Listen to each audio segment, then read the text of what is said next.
Assalamualaikum warahmatullahi wabarakatuh. Perkenalkan, nama saya Dito Dwi Ferdiansa. Saya mahasiswa dari Universitas Muhammadiyah Indonesia atau bisa disebut Unisma dengan NIM 4118712140. Di sini saya ingin mengerjakan tugas kewirausahaan tentang UMKM dan selaku dosen saya, dosen mata kuliah saya, Sukmawati Dewi Asrika SEMM.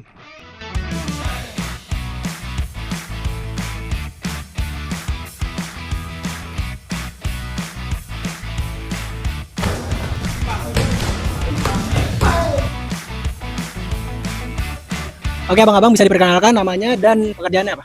Perkenalkan, nama saya Bima Sakti. Kalau pekerjaan, saya di sini sebagai head coach dari Satria Muda Camp, dan saya juga sebetulnya belum bekerja seperti yang ada umumnya. Saya masih seorang mahasiswa semester akhir. Kemudian di sini juga ada. Perkenalkan, nama saya Noval Amru, panggilan Noval. Untuk pekerjaan kurang lebih saya sama dengan Coach Sakti. Untuk posisi di sini saya sebagai co-manager dari Satria Muda Camp. Tadi balik untuk pekerjaan, saya juga mahasiswa semester akhir. Lalu saya ada ambil beberapa freelance.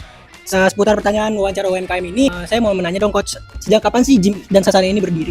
Oke, kalau berdirinya kapan, Satria Muda ini sebagai organisasi itu berdiri sejak tahun Desember 2023. Pada saat itu kami itu awalnya adalah komunitas. Kemudian kita bertanding di suatu event, dan pada event itu Federasi Kickboxing meminta kami sebagai komunitas untuk menjadikan komunitas kami adalah camp, menjadi sebuah camp. Jadi dari situlah nama Satria Muda berdiri sebagai Sasana Tinju, Muay Thai, dan MMA di Kota Bekasi. Apa latar belakang didirikan usaha ini? Oke, untuk latar belakang sendiri, latar belakang berarti kita tarik waktu awal berdiri komunitas saja ya. Jadi waktu awal komunitas ini berdiri itu didirikan karena saya pribadi memiliki adik yang sering bermain, mengajak teman-temannya bermain di rumah. Nah, di sana itu mereka bermain, sudah rutin lah gitu. Rumah itu kayak base camp gitu. Satu waktu teman adik saya cerita ke saya, karena saya di sana dipandang sebagai abang. Dia cerita kalau dia mengalami perundungan, bullying di sekolahnya. Dari sana saya akhirnya mengajak teman-teman adik saya untuk berlatih bela diri, utamanya bela diri ring sport seperti Muay Thai dan boxing. Tujuannya utamanya saya hanya ingin menaikkan percaya diri mereka. Namun makin berjalannya waktu, mereka rutin latihan, mereka semakin bagus. Akhirnya mereka bertanding, maka dari itu kami dirikanlah Sasana ini, dan atas itu juga atas perintah dari arahan dari Federasi Kickboxing KBI di Tangerang pada saat event 2023 bulan Desember. Seperti itu. Kalau untuk modal awalnya itu berapa sih mendirikan Sasana Boxing atau Gym? Untuk modal awal ya, rata-rata tuh punya pribadinya pelatih ya. Mungkin kalau kita bilang nominal kisaran 1 juta lah. 1 juta itu teman-teman udah bisa mendapatkan satu pasang padding Muay Thai atau padding boxing. Lalu ada pad kotak dan ada 2 pasang glove ya untuk standar latihan sederhana. 2 buah padding Muay Thai dan padding boxing. Jadi kalau dinominalin sebetulnya kita nggak bisa punya angka pasti ya, karena kita itu benar-benar ngerintis dari itu tadi, dari 2 padding dan 2 pasang glove. Tapi semakin kesini berkembang.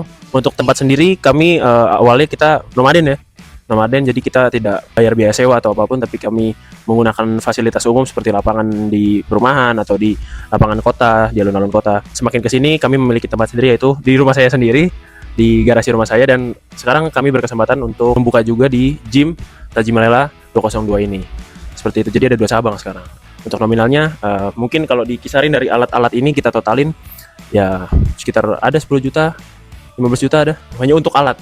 Tapi kalau udah sama biaya sewa, mungkin biaya sewa sendiri ruko bisa 50 juta, seperti itu. Tinggal ditambahin biaya sewa aja, seperti itu. Sekarang mau nanya dong, visi misi Gym atau Sasana ini? Untuk visi misi dari Gym kami, visi kami itu sebetulnya simpel. Kami dinamakan Satria Muda karena berdiri di kawasan rumah saya di Desa Karang Satria, dan awalnya kami berisikan anak-anak muda yang umumnya itu adalah anak dengan usia sekolah SMP dan SMA. Jadi anak-anak muda. Dari sanalah visi kami itu untuk membibit anak-anak yang masih berusia remaja untuk kemudian setelahnya bisa berkembang sampai mereka memiliki skill atau karir yang bagus di dunia combat sport, terutamanya ring sport seperti ini. Untuk misinya, sejalan dengan dengan visinya tadi, ya kami fokus untuk mengembangkan atlet-atlet kami yang notabene masih berusia remaja itu tadi. Tapi kami berjalan ke sini, kita tidak menutup kemungkinan banyak member yang datang, mereka sudah merupakan mahasiswa atau pekerja kantoran atau bahkan usia-usia yang tergolong menengah seperti 40 tahun, kami punya hampir 50 tahun pun ada ya.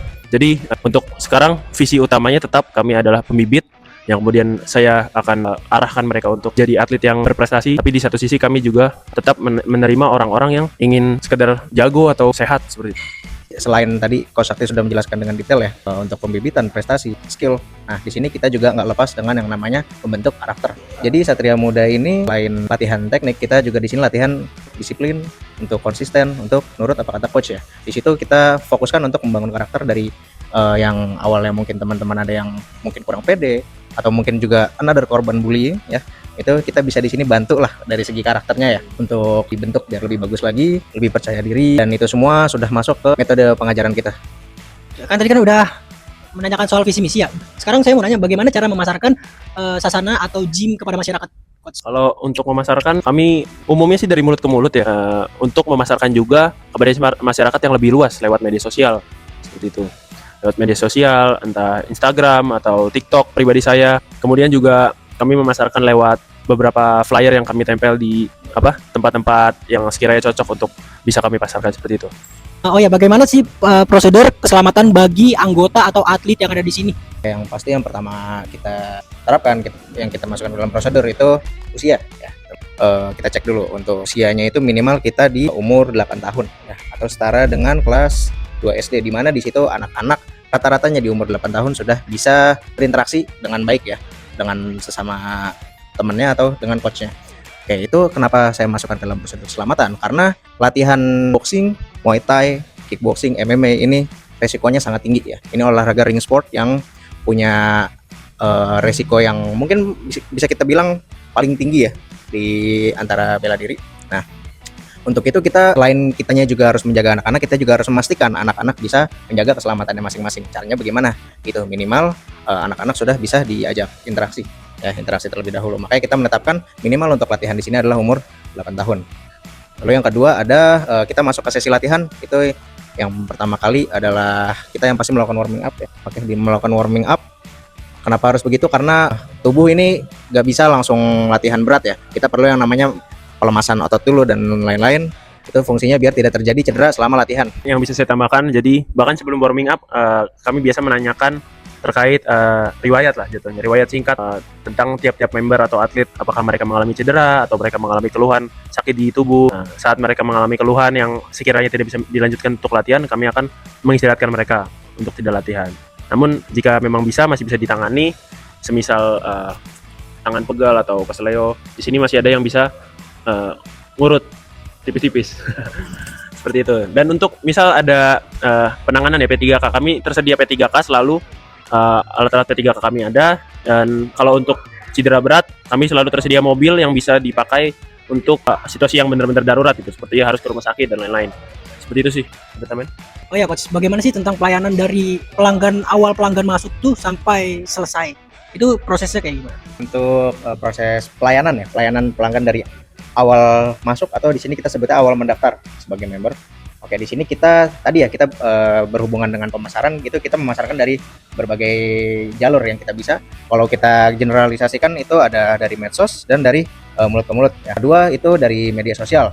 Itu kita pasarkan lewat Instagram, TikTok, dan kebetulan Satria Muda juga punya website-nya sendiri ya untuk pendaftaran member. Nah, mungkin di sini saya mau jelasin sedikit di bagian website ya. Gimana caranya teman-teman bisa mendapatkan pelayanan untuk pendaftaran melewati website. Ya, teman-teman mungkin bisa cek nanti di Instagramnya Satria Muda. Itu ada ada link website. Nah, itu teman-teman bisa akses. Lalu teman-teman bisa buat akun di situ. Lalu teman-teman bisa mendaftar member di situ ya. Dan semuanya bisa dilakukan di dalam website untuk pendaftaran. Tambahan, kalau untuk pelayanan kami tersedia juga free trial. Untuk yang mau datang, silakan langsung datang aja. Jadi datang latihan dulu aja, cobain dulu nyaman atau enggak. Kalau nyaman lanjut, kalau enggak ya udah. Baik, Coach, mau nanya lagi, apa tantangan terbesar menjalankan gym dan sasana tinju ini, Coach? Oke, tantangan terbesar ya. Kita tarik tadi ke perkenalan saya ya. Jadi saya ini masih kedua pelatih ini, saya dan Coach Noval ini masih berstatus sebagai mahasiswa aktif. Jadi utamanya juga kami ini semester akhir, jadi masih masa-masa menyusun skripsi. Nah, tantangan terbesarnya adalah manajemen waktu. Seperti itu. Namun kami karena sudah berjalan hampir 3 tahun, jadi kami sudah mulai terbiasa untuk memanage waktu. Jadi tidak sampai mengganggu latihan atau jadwal yang sudah berjalan sebagaimana mestinya rutin seperti itu. Ada pun tantangan-tantangan di dalam latihan seperti karena kami menerima berbagai jenis usia, beragam latar belakang seperti dia pemula atau dia memang sudah advance seperti itu. tantangannya adalah kita harus memahami karakteristik tiap-tiap SDM yang berlatih di sasana kami. Satu pelatih harus bisa memahami paling tidak 20 orang yang berbeda. Mereka ada yang usianya remaja, anak-anak, ada yang remaja tua gitu. Jadi kita harus bisa paham karakteristik mereka agar mereka secara maksimal bisa menyerap tiap mereka berlatih seperti itu. Apakah faktor paling penting untuk menjaga kualitas layanan gym atau sasana? Faktor menjaga kualitas ya, kalau kita sudah bahas kualitas berarti ada beberapa faktor. Yang pertama sudah pasti faktor latihan ya. Faktor latihan sendiri terbagi jadi beberapa faktor. Pertama, proses latihan. Yang kedua ada kehadiran member, itu juga sangat berpengaruh dalam kita menjaga kualitas. Dan yang ketiga itu ada tadi keselamatan ya. Faktor keselamatan itu mungkin kalau dari sisi latihan salah satu yang paling penting untuk menjaga kualitas, karena cuma ya kalau kita gym punya member banyak terus tapi kita ngelatihnya tuh nggak bener, atau mungkin SOP keselamatannya nggak solid, atau bahkan mungkin yang mendaftar banyak tapi tidak ada yang datang. Nah di sini kita gimana cara jaga kualitasnya ya, kita masing-masing harus kita perhatikan. Yang pertama tadi dari kehadiran, itu gimana caranya kita nyemangatin member, nyemangatin anak-anak buat selalu datang, buat selalu kita ingetin ya. Nah, untuk upaya yang ini tuh mungkin kita banyak mengeluarkan effort di ini ya, konten.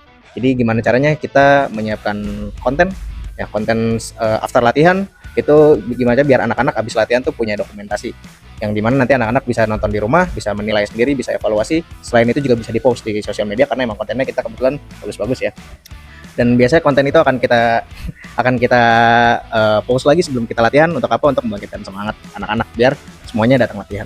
Masih melanjutkan tadi tentang dokumentasi. Jadi salah satu prosedur di sini, setiap latihan kami harus melakukan dokumentasi.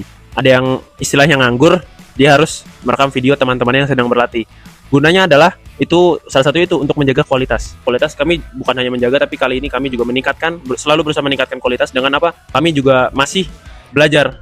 Kami tidak menutup diri untuk mendapatkan ilmu sebagai pelatih. Kami juga tergolong masih muda, kami juga masih banyak harus belajar, dan kami berdua juga masih berstatus sebagai atlet aktif ya. Saya sendiri sebagai atlet MMA Kota Depok, dan saudara Noval sebagai atlet Jiu-Jitsu Sabuk Hitam yang masih aktif berkompetisi. Jadi dari sana kami juga tetap ingin mengembangkan kualitas dari Satria Muda ini. Ya, mungkin itu aja. Saya mengucapkan terima kasih kepada Coach Sakti sebagai narasumber dan Coach Noval sebagai narasumber juga. Ya, mungkin segitu aja tentang wawancara UMKM seputar sasana atau gym boxing. Mungkin ada yang mau disampaikan, Coach? Rajin latihan. Buat teman-teman yang menonton wawancara ini, mungkin ada beberapa yang tertarik untuk join di Satria Muda. Ini kita buka 2 cabang ya. Ada cabang di Yonif 202, letaknya di Rawalumbu. Lalu yang kedua ada di Film Tiara Gading 2 di Tambun Utara. Jadi teman-teman yang mau join, silakan ditunggu. Jago atau mau sekedar nurunin berat badan, apalagi mau prestasi, kita welcome banget. Ya, mungkin itu saja matkul kewirausahaan saya tentang UMKM. Selamat malam. See you next time. Peace out.